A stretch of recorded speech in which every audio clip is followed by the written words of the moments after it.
नमस्कार, सत श्री अकाल, आदाब। मैं हूं अन्नू कपूर और आप सब महानुभावों का खैर मकदम करता हूं आपके इस शो में जिसका नाम है सुहाना सफर विद अन्नू कपूर, सिर्फ 92.7 बिग एफएम पर।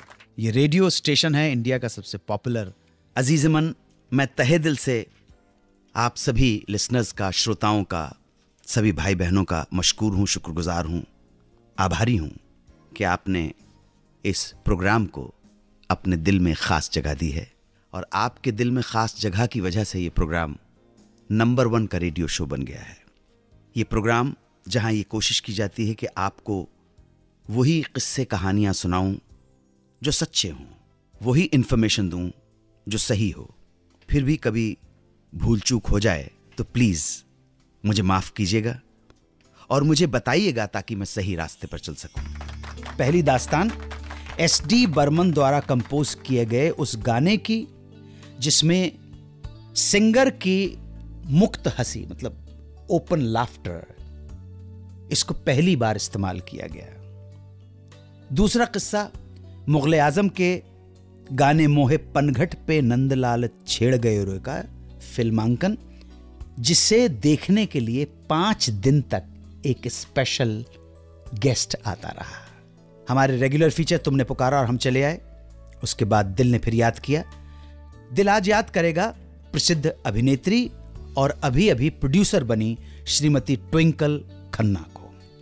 5वें नंबर पर हमारा सेगमेंट फिल्मी त्रुटि बताने का। आज जिस त्रुटि की तरफ हम इशारा करेंगे वो है फिल्म नमस्ते लंदन। और कार्यक्रम के अंत में दिल्ली की अपर्णा मनु का सवाल और मेरा प्रयास जवाब देने का। अगर आप तैयार हों तो आगाज करें आज की महफिल का। प्रोड्यूसर शक्ति सामंत संगीतकार एसडी बर्मन को इंसान जाग उठा फिल्म के एक गाने की सिचुएशन समझा रहे थे ताकि वो गीत कंपोज कर सके। शैलेंद्र द्वारा लिखे इस गीत के बोल थे, जानू जानू रे काहे खन के तोरा कंगना। और सिचुएशन ये थी कि इस गाने में 2 सहेलियां कुछ दूरी पर, अंदाज से हम लगा 9-10 फुट की दूरी पर, अपने अपने प्रेमियों के बारे में हंस हंस कर बातें कर रही हैं। तो एसडी बर्मन को सिचुएशन समझाकर शक्ति सामंत अपने घर चले गए। दूसरे दिन जब वो बर्मन दा से मिलने उनके घर पहुंचे तो क्या देखते हैं कि बर्मन दा ने अपने लॉन में 9 फीट की लाइन खींची हुई है और लाइन के एक छोर पर खड़े वो अपनी कलाइयां घुमाकर उस गाने के बोलों को धुन में ढालने की कोशिश कर रहे हैं। अनूठा नजारा था ये, बर्मन दा के अंदाज और संगीत के प्रति उनके समर्पण का। और जब ये गाना रिकॉर्ड होकर आया, लोगों ने सुना, तो ये गाना सुपर डुपर हिट हो गया। इस गाने की लोकप्रियता ने शिखर छू लिया। गीता दत्त के साथ अपनी आवाज का जादू बिखेरने वाली आशा भोसले बताती हैं कि गाने में प्लेबैक सिंगर की मुक्त हंसी का जानदार प्रयोग कैसे किया जा सकता है। इसका ये ज्वलंत उदाहरण है। ये पहली बार उन्हें बर्मन दा की कंपोजिशन जानू जानू रे काहे खन के तोरा कंगना से सीखने को मिला। आशा भोसले ने बहुत बार हंसी का इस्तेमाल किया है। खनकदार जैसी आवाज है उनकी, वैसी खनकदार हंसी है, कोई कह भी नहीं सकता है। आज भी जब वो हंसती है ना तो उस हंसी में कुछ बात है। 83 साल की नहीं लगती वो, 38 साल की भी नहीं लगती वो। म्यूजिक डायरेक्टर नौशाद और कथक सम्राट सुप्रसिद्ध नर्तक लच्छू महाराज के निर्देशन में क्लासिक फिल्म मुगले आजम का एक गाना पिक्चराइज हो रहा था। मोहे पनघट पे नंदलाल छेड़ गए रे। जरा गुनगुनाइएगा।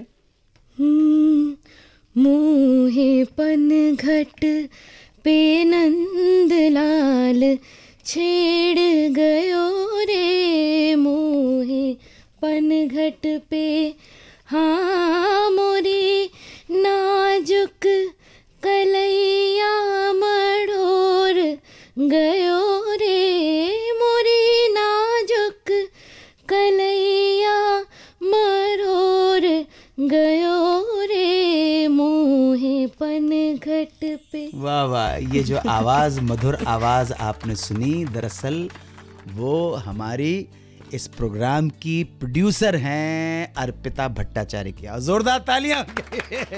ये राग गारा है, इसको गारा राग कहते हैं। मधुबाला के ऊपर ये गाना पिक्चराइज है। लेकिन मधुबाला इतनी अच्छी डांसर नहीं थी। इसलिए उन पर केवल क्लोजअप शॉट्स ही लिए जा रहे थे और लॉन्ग शॉट्स जहां पर भी पॉसिबल था, लच्छू महाराज की एक शिष्या मधुबाला के बॉडी डबल की भूमिका कर रही थी, मतलब डांस कर रही थी। इस गाने का फिल्मांकन 5 दिनों तक लगातार चलता रहा और इस दौरान मधुबाला का एक अति विशिष्ट प्रशंसक, मधुबाला का एक दीवाना, जो मेहमान भी थे, सेट पर 5 दिनों तक लगातार मोहन स्टूडियो में आते रहे। इस विशिष्ट मेहमान का हिंदुस्तान और पाकिस्तान दोनों से व्यक्तिगत संबंध था और ऐसा कहा जाता है कि मुंबई में उनकी बहुत सी चल अचल संपत्ति भी थी जो 1965 के भारत पाक युद्ध के बाद भारत सरकार द्वारा जब्त कर ली गई। राजनीति का अव्वल खिलाड़ी होने के अलावा इस विशिष्ट मेहमान की रुचि संगीत में खासकर थी। आप जानना चाहेंगे वो विशिष्ट मेहमान कौन था जो लगातार 5 दिन तक, सवेरे 9 बजे आते थे, शाम को 6 बजे तक वो सिर्फ मधुबाला का डांस देखने आते थे, सबसे बात करते थे, के आसिफ से बात करते थे, लंच ब्रेक होता था, उनके लिए खास खाना था क्योंकि वीवीआईपी थे। उस वीवीआई का नाम था, जो बाद में पाकिस्तान के प्रधानमंत्री भी बने, उनका नाम था जुल्फिकार अली भुट्टो। हेलो, नमस्कार, अन्नू कपूर बोल रहा हूँ 92.7 बिग एफएम से। आप कौन बोल रही हैं? मैं आशा पंजवानी बोल रही हूँ, मीरा रोड से। मीरा रोड, अरे वाह वाह वाह, ठाणे डिस्ट्रिक्ट से। हाँ जी। आज हमारे सौभाग्य के मुंबई और महाराष्ट्र वालों से हमारी बातचीत हो रही है। जी आशा जी, अपने बारे में बताएं, घर में कौन कौन है? मम्मी है, हस्बैंड और मुझे एक बेटी है 1.5 साल की। अरे वाह वाह वाह, सबको मेरी तरफ से बहुत सारे प्यार, बहुत शुभकामनाएं। जी क्या क्या पूछना चाहती हैं? कुछ पूछना चाहती हैं आप? हाँ, मैं ये पूछना चाहती हूँ, मैंने सुना है गोविंदा जी की माता जी शारदा जी, वो भी सिंगर थी, क्या उन्होंने कोई फिल्मों में गाना गाया है? गोविंदा जी की माता जी का नाम Nirmala Devi. Okay okay okay. पूरा नाम था, हाँ, निर्मला अरुण लिखती थी क्योंकि गोविंदा साहब के फादर का नाम अरुण कुमार आहूजा था और आई थिंक लेट 90s में उनका निधन हुआ और डेफिनेटली उन्होंने बहुत सारी फिल्मों में गीत गाए हैं और बहुत खूबसूरत गीत गाए हैं। हमारे पास जो थोड़ी बहुत इन्फॉर्मेशन मेरे बारे में है, 1942 में उनका करियर स्टार्ट हुआ था। शारदा नाम की फिल्म में उन्होंने जरूर गाना गाया था। अच्छा। और निर्मला देवी के नाम से उन्हें क्रेडिट दिया गया था। बावर्ची में भी वो दिखाई दी थी, गाना भी गाया था, जरा बच के, जन्माष्टमी, सहरा गीत। तो डेफिनेटली वो बहुत उच्च कोटि की गायिका थी और फिल्मों में भी उन्होंने प्लेबैक दिया है। Okay, thank you for the information. अच्छा लगा आपसे बात करके। Thank you Asha ji, thank you very much. मेरे तरफ से सभी घर वालों को प्रणाम कहिएगा। Thank you so much. दिल ने फिर याद किया, आज दिल याद करेगा प्रसिद्ध अभिनेत्री और अभी प्रोड्यूसर बनी श्रीमती ट्विंकल खन्ना को। ट्विंकल खन्ना का जन्म पुणे महाराष्ट्र में 29 दिसंबर 1974 को बॉलीवुड के मशहूर एक्टर राजेश खन्ना एवं डिम्पल कपाड़िया के घर हुआ। बचपन का नाम टीना जतिन खन्ना है। ट्विंकल की एक छोटी बहन है रिंकी खन्ना और मासी सिंपल कपाड़िया, दोनों फिल्म इंडस्ट्री से जुड़ी हुई थी। अभिनेत्री के रूप में ट्विंकल खन्ना का फिल्मी सफर 1995 से लेकर 2001 तक रहा, यानी कुल 6 साल का। इस दौरान उन्होंने बॉबी देओल, अजय देवगन, आमिर खान, सैफ अली खान, सलमान खान, शाहरुख खान, गोविंदा और अक्षय कुमार जैसे हीरोज के साथ काम किया। 1995 में ब्रेक मिला बॉबी देओल के साथ उस फिल्म में जिसका नाम था बरसात। इस फिल्म के लिए ट्विंकल खन्ना को फिल्म फेयर का बेस्ट फीमेल डेब्यू अवार्ड भी प्रदान किया गया। बरसात के बाद उनकी जो सफल असफल फिल्में चर्चा में रहीं वो हैं जान, दिल तेरा दीवाना, उफ़ ये मोहब्बत, इतिहास, जब प्यार किसी से होता है, इंटरनेशनल खिलाड़ी, जुल्मी, बादशाह, मेला, ये है मोहब्बत मेरी जान, जोरू का गुलाम, जोड़ी नंबर 1 और लव के लिए कुछ भी करेगा इत्यादि। लव के लिए कुछ भी करेगा ट्विंकल की तकरीबन अंतिम सी फिल्म रही। हिंदी फिल्मों के अलावा ट्विंकल खन्ना ने डी वेंकटेश के साथ एक तेलुगु फिल्म में भी मुख्य भूमिका अदा की। 2001 में ट्विंकल ने अभिनेता अक्षय कुमार के साथ विवाह कर लिया और विवाह के बाद फिल्मी दुनिया से विदा ले ली, पूरी तरह समर्पित हो गई अपनी गृहस्थी में। उनका नाता फिल्मी दुनिया से पूरी तरह टूटा नहीं है और प्रोड्यूसर या को प्रोड्यूसर के रूप में वो कई फिल्मों से जुड़ी रही। अभी अभी उन्होंने अपना एक प्रोडक्शन हाउस शुरू किया है। वर्तमान में वो इंटीरियर डिजाइनिंग के अलावा डीएनए तथा टाइम्स ऑफ इंडिया जैसे पेपर्स के लिए ब्लॉग भी लिखती हैं। ट्विंकल खन्ना के एक पुत्र और एक पुत्री है। पुत्र का नाम है आरव, पुत्री का नाम है नितारा। वो स्वस्थ रहें, दीर्घायु हों, यही प्रार्थना है। अगर वो ये कार्यक्रम सुन रही हों, उनके परिवार का कोई सदस्य सुन रहा हो, मित्र सुन रहे हैं, बंधु बांधव सुन रहे हो, तो सनद रहे कि 92.7 बिग एफएम पर हमने बहुत ही आदर और सम्मान के साथ श्रीमती ट्विंकल खन्ना को याद किया। वो स्वस्थ रहें, दीर्घायु हों, यही प्रार्थना है। हमारे प्रणाम स्वीकार करें। फिल्मी त्रुटि गलती 2007 में विपुल अमृतलाल शाह के निर्देशन में एक फिल्म आई, नमस्ते लंदन, बड़ी अच्छी चली। उसकी एक त्रुटि, वैसे तो बहुत सारी त्रुटियां हैं। Mr. Pringle, he would like to tell you something about India. I'm all ears.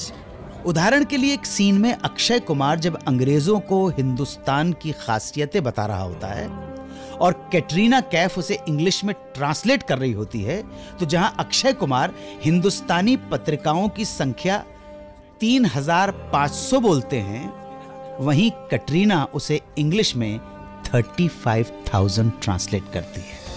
नमस्ते सर, मेरा नाम है अर्जुन सिंह। 5000 साल पुरानी सभ्यता की वजह से हम हिंदुस्तानी सबको ऐसे ही झुक के प्रणाम करते हैं। When we greet one another, we fold our hands in namaste because we believe that God resides in the heart of every human being. आपको शायद ये बात दिलचस्प लगे कि हमारे यहाँ 21 भाषाओं में 5600 अखबार और 3500 मैगजीन छपती है, जिनको पढ़ने वालों की संख्या 12 करोड़ है।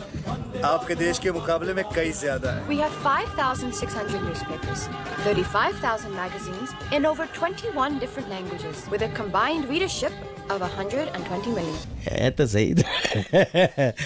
अब ये डायलॉग राइटर की भूल थी या हमारी जो बहन कैटरीना कैफ है उनकी भी जिम्मेदारी होती है। करोड़ों रुपए मिलते हैं इन हीरो हीरोइन को। अगर कहीं राइटर ने कोई गलती कर दी तो तुम बैठे हुए क्या कर रहे थे? करोड़ों रुपए लेते हो।